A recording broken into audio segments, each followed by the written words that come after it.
I've never seen something look so beautiful. So today I'm going to take a look at a couple of aesthetic era tea sets or tea pieces that I have, and this one I'm in over almost $200, and I take it up and I hear a little bit of rattling around, so I'm really scared, and there's no other way to do this but to grit my teeth and open the down box. But I don't have high hopes right now.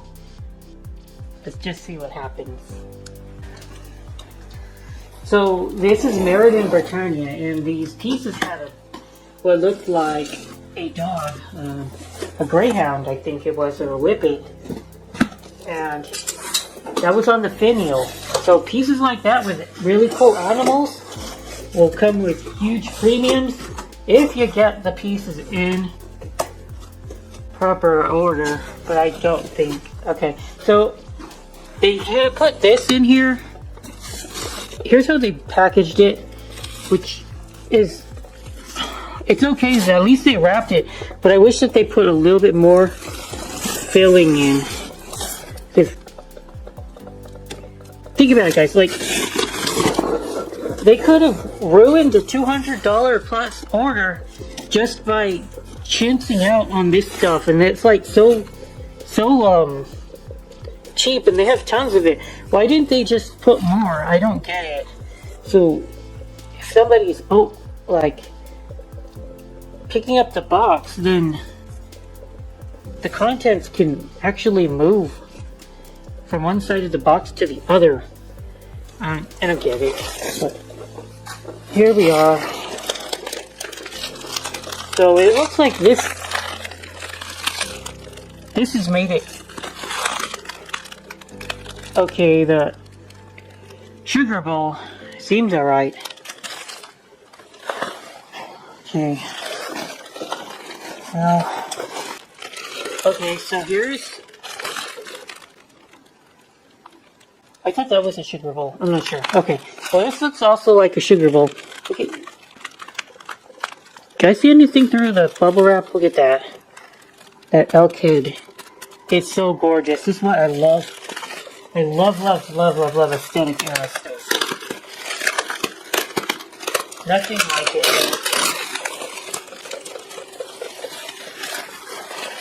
So it appears that the rattling that I heard was a lid. It just was rattling in the bowl. But this was way too risky of a way to ship my stuff. You're really playing with fire here. If I didn't have a really good FedEx guy that I trust, the risk would compound substantially. But it looks like the pieces have made it in to me okay, but not done yet.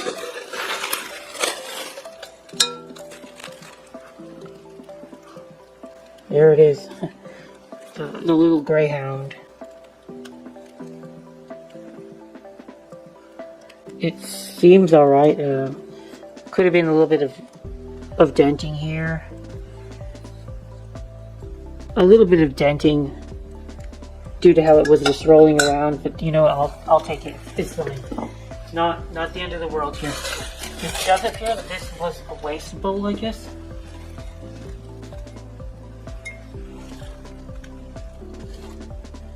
Sick.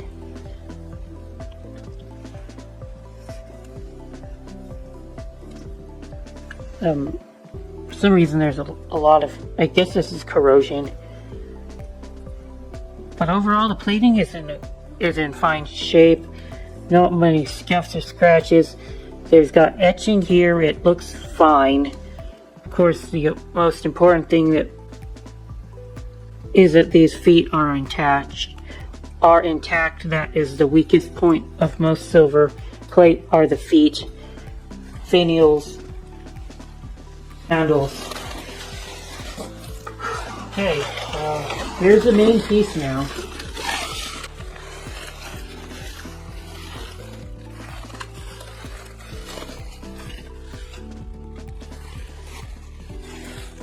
There it is.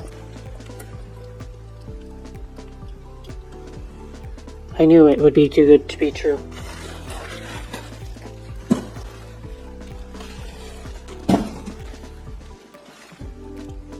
See what I mean, guys? What probably occurred was this foot smashing, one of the feet smashing into the bottom of the tea set. Because they chintz out on wrapping material and wrapping supplies that I don't get it, really. I really don't get it. There ought to be a system in place where they could learn to do their jobs right, you know? And I have to make sure that it wasn't like this when when they sold it to me. I don't think it was. Here's the listing. 3 pieces. Meriden Britannia 1874. So if this is 1874, it appears to be. What about the other one? So it's all marked 1874, I think.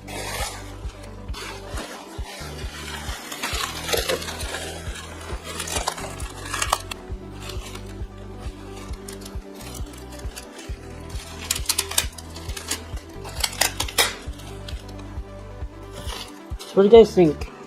How much realistically would that damage affect the value? Because I did get stubborn a little bit and paid a little bit more than I wanted to as well. I mean, pretty good. You know.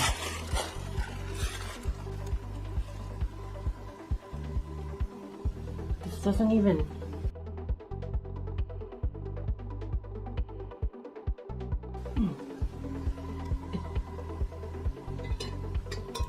It doesn't fit. So we're missing a piece. Clearly, you're missing something.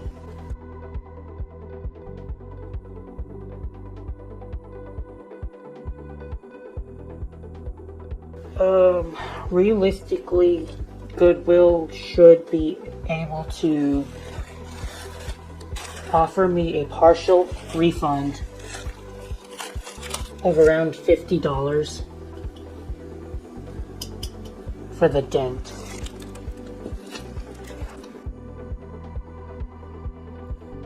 So, I'm not all to blame here. They did send me a message back saying that they did say in the listing that there was a dent on the bottom of the teapot, but on the other hand, they did not show pictures, because I usually look at the pictures more than the listing description, but okay, fair enough.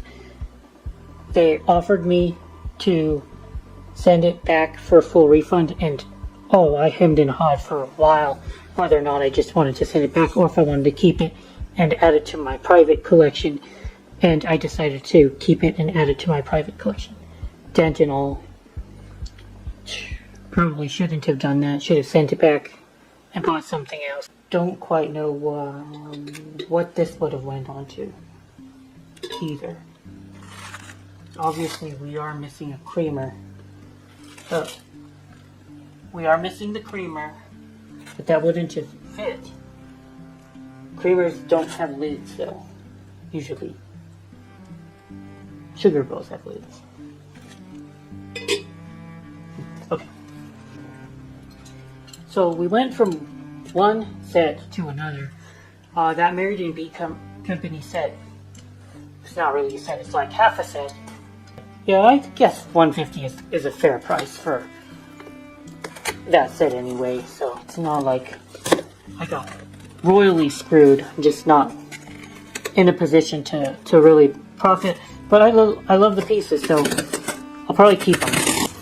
Again, there's a lot of empty space in the box. If you guys ever package something, don't let there be empty space in the box. At least, not a lot.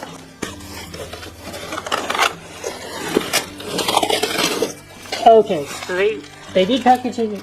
Oh, Simpson Hall Miller. That's right, Simpson Hall Miller, guys. That's who I've got here. They packaged it well enough that it's going to be okay, I think.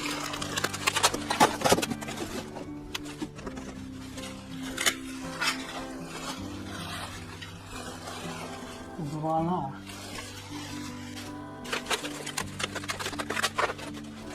This was packaged a little bit better than the last one, but fairly similar in technique. They only wrap your stuff with one layer of bubble wrap and throw it in the box. Probably have a terrible quota to meet in order to work at Goodwill, so their workers are probably doing the best they can, but it's just still like, feels like there could be a little bit more quality control, you know. But luckily, this one's in great shape from the looks of it.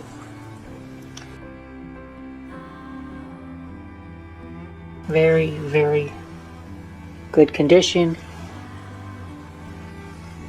Get the feet here. Figural. This time they went with flowers instead of animals.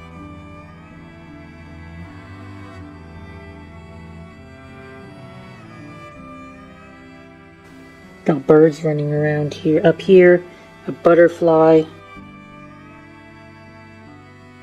This is peak silver plate, guys. I think the industry peaked around this time.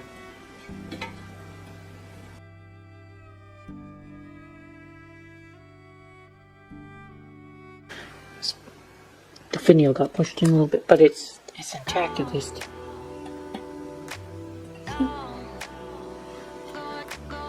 The damage looks kind of funny.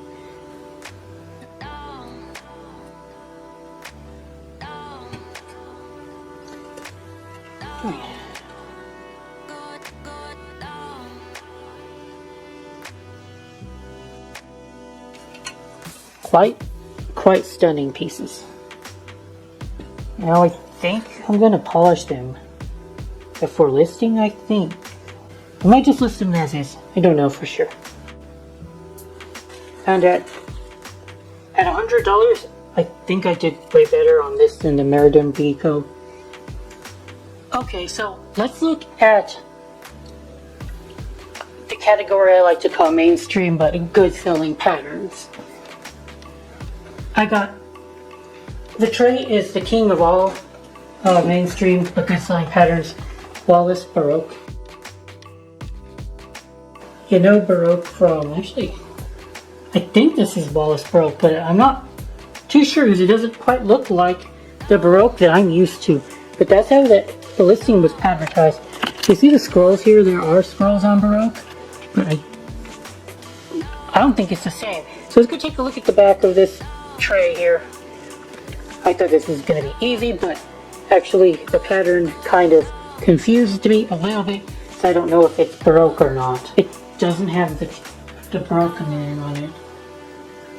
So all we've got in the marking is Wallace 1200. So let's go ahead and take a look at what 1200 refers to. Definitely a named pattern. I would be like 99% sure this pattern is named somewhere. Give me a second, guys.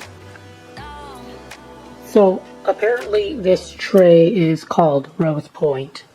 Rose Point is the pattern of this tray. It is gorgeous. I'm in 70. I want it 200. I think it could happen.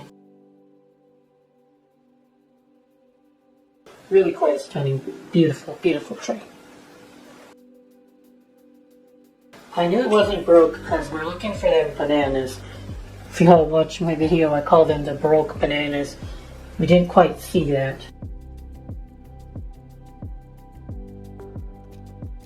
But Replacements calls it Rose Point. Okay, now that we've established that, we'll take a look at this. A nice water pitcher by Community. It's in the coronation pattern. So this picture that we have here is in the Art Deco design by Oneida called Coronation. And Coronation is one of Oneida's best-selling flatware patterns, but for some reason, there just was not a whole lot of hollowware made in this pattern. So many people may have the coronation flatware set, but they don't have any hollowware like this picture. So that makes this quite in demand. I do estimate that there would be plenty of buyers looking to add a coronation picture to their collection. Condition is okay. There is a little bit of roughness around the edge here, probably or possibly due to the shipping by Goodwill, but overall it's still acceptable. The decor here, the trim here is beautiful. We've got great plating on the piece.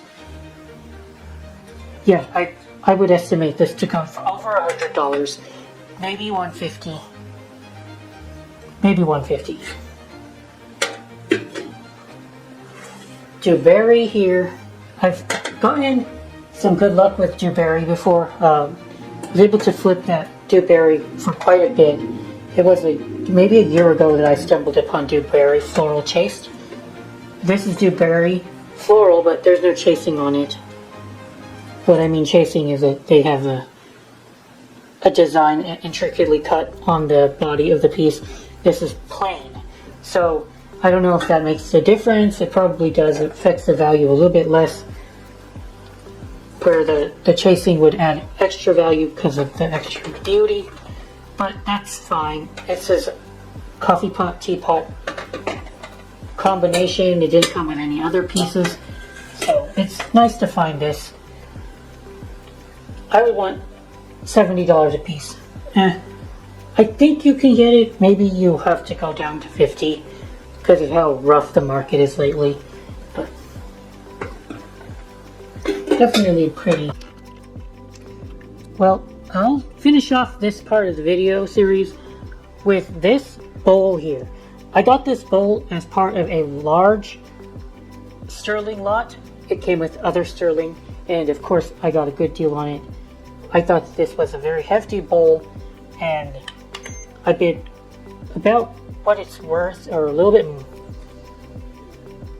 yeah, about what it's worth is what I paid for the lot. But then there was also like another 250 grams of silver, about $200 silver in the box, so that was my profit. This piece though is absolutely gorgeous. I think you would say that this is rapoise, and I find rapoise on my silver plate a lot, but this time I can say maybe this is actually the technique on actual silver, where now we can see where the silversmith would have used a tool on the inside of the bowl to push out this design, this floral design. It's so stunning, guys. It's so stunning. And notice the toning, you all. It's really quite dark. So silver can have a lot of toning and different tarnish patterns. It really kind of almost reminds me of copper, but you see less.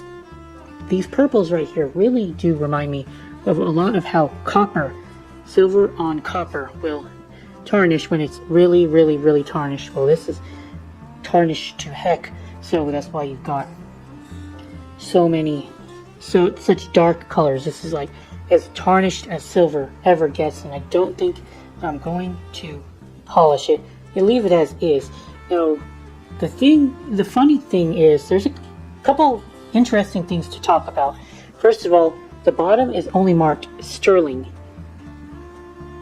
925 sterling, and then 157 is the number on the bottom. And this does not have any kind of silversmith on the piece, which is really, really annoying. It is really annoying to not see that, but that's just the way it is. I was really skeptical about the validity of this piece, but I don't think it's fake. There's probably like 2% chance that what I'm feeling is fake silver. always that 2% chance, so I don't know the best way to test this without damaging the piece. The least invasive way, but yeah, that's how sterling usually tarnishes, are these mottled browns, less the dark purples here. But I've seen dark purples. In fact, I could bring another piece out that's also toned very similar to that. That's also real silver.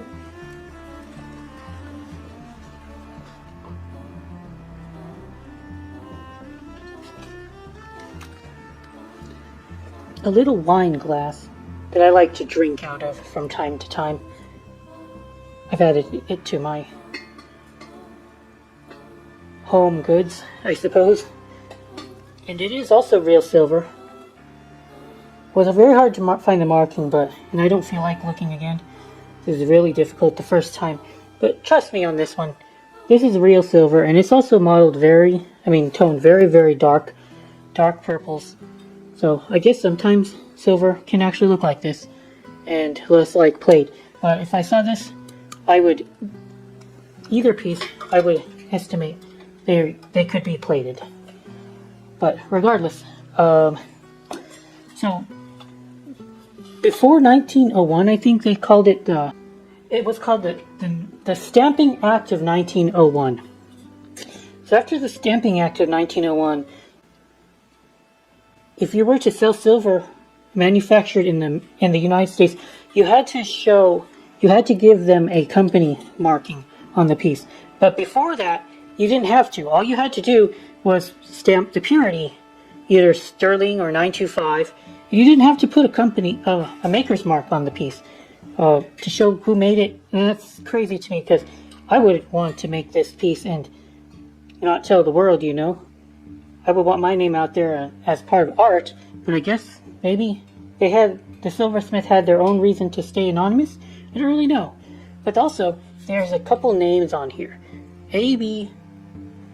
Schilleber and L.A. Schilleber. E.A. Schilleber, actually. E.A. Schilleber.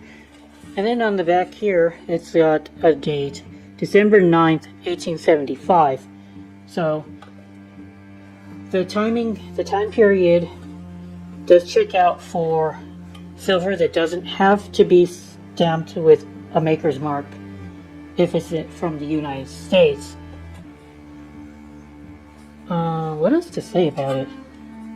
I don't know how much it's worth. I don't know how collectible it is, whether or not I was looking up these Schilleber people, and it looks like they were a wealthy family originally from Massachusetts, and they came all the way. You could follow their family tree all the way to like the Revolutionary times. I think that's what I could find on the Schillebers. And then they were known for having a shoe factory. They were a very wealthy family, and I think there's a couple hundred Schillebers still around. Probably still in the same area, the northeast coast. But it's just great. It's just crazy cool, and I don't know quite what to do with it at this point. I would like to keep it, but I'd also sell it off an auction if I knew that it would go for premium to silver melt, or it would go to somebody who would appreciate it and does not melt it down. Because I do not want somebody to melt it down. Even if the price of silver goes up, I still want to hold it onto it because I think it's worth saving, and I'm not going to sell it for melt value to somebody who's going to turn it into Comex bars. That's not my bag right now. I got stuff that I'm going to melt down into Comex bars at a refiner. It looks like this. Crap. Nobody will want to use this. Nobody will want to use this. It's all sterling scrap. I'm going to send it to a refiner. All of it's almost all of it is mangled up. I don't know why the heck somebody would mangle up silverware this badly, but I just want to say, like, take me instead. Please take me instead. I'm going to leave this alone. So, Alright guys, and it's about 574 grams too.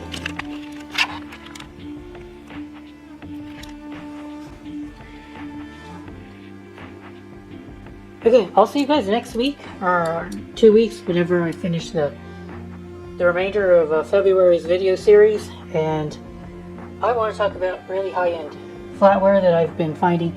Also, I found some military flatware. Gotta make time to sell that off, list it. Okay, thank you for watching. Good Marks goes out. Mangled. Look how mangled this silverware is. I don't know why on earth somebody did this. It's not too bad. Some of this is silver only a mother would love.